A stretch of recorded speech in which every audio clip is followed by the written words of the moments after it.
So earlier today, I saw this really cool quote. Actually, I heard somebody say it, and it was, "Whatever you're not changing, you're choosing."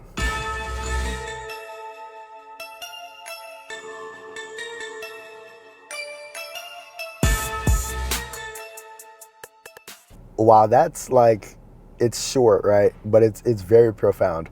Whatever you're not changing, you're choosing. So think about that from a standpoint of, I mean, business, relationships, people, your career, money, income, your brand, whatever you're not changing, you're choosing. So as we get into these different seasons where people are killing it, people are attributing their success to the season that you're entering into. Whatever you're choosing not to do, it's still a choice nonetheless. Like, you're not doing something, but you are doing something, which is choosing. You're choosing to get whatever results you may be getting now that you may not be happy with. You're choosing to pay that opportunity cost. You're choosing to lose out on that revenue. You're choosing not to get those individuals to see your stuff. You're choosing all of this. There are people right now, they're choosing not to upgrade their branding assets. They're choosing not to upgrade their website. They're choosing not to refine their offerings. They're choosing not to rename their products. They're choosing not to batch create and schedule their content. They're choosing not to run promotions. They're choosing not to strategize on campaigns. They're choosing not to use AI to help them figure this out. They're choosing not to ask for help. They're choosing not to join community. I mean, I could go on. They're choosing all of this by not doing anything. They're choosing all of this by not doing anything, or even worse, by just not changing overall.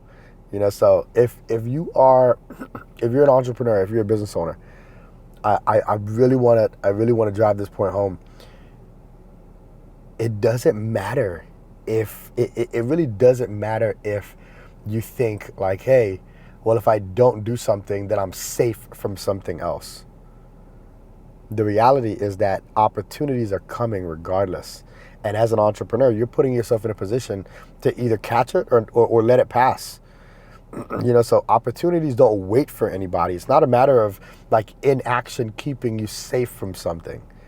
It's a matter of inaction enabling or enabling or activating the opportunity costs that are there for you. Like, there's money on the table. There's work to be done. There's people to impact. So if you think that you are compromising on something because you're choosing not to change, I wanna and I'm trying not to sound all frou-frou here, right? Like, I don't like all the frou-frou motivational stuff. Like, oh my gosh, the only thing consistent in this world is change and change and change. Like, I'm not into all that frou-frou stuff, all right? What I'm into is people tricking themselves in order to take action. Like, sometimes you have to kind of trick yourself in order to take action. You got to put these mechanisms in place to create an environment for you to take action, want to change, want to do, so I don't know, so much more to say, but I'm hoping I drove home the point. I don't like beating dead horses, but if there's something to change, change it.